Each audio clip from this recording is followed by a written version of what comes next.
Ito ang mga dapat natin aabangan dito sa abot kamay na pangarap mga kapuso na wag natin papalampasin ang bawat episode ng telesiring ito.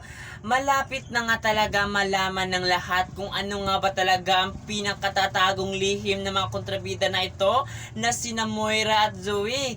Gayong itong si Lindon, dito talaga siya na sabihin ang kinalaman tungkol sa pagkatao ni Zoe maging sa mga sikreto pa ng mga taong masama nito na sina Moira at Zoe. Kaya yan mga kapuso, abangan natin ito.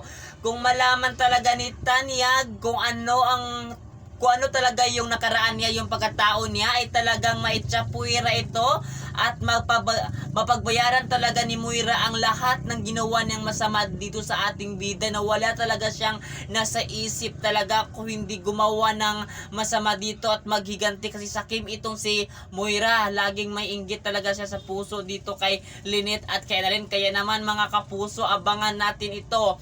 Kasi nga, kung malaman talaga ito ni Tanyag, talagang mabubulok sa bilangguan at mapagbayaran talaga ni Moira ang lahat ng kanyang ginawang masama. Kaya ito din talaga maging daan para talaga ay matapos na ang kasamaan ni Moira. Kasi kung magtatagal pa ito na hindi babalik ang alaala ni Tanyag, baka magtagal pa rin talaga ang kasamaan at baka ano pa ang gagawin ni Moira dito sa ating bida na masama talaga. Kaya yan ang abangan natin dito mga kapuso, kasi nga paganda na talaga ang mga pangyayari sa telesiring ito na wag natin papalapasin ang telesiryeng kinaadikan natin tuwing hapon. At yun lang, maraming salamat mga kapuso.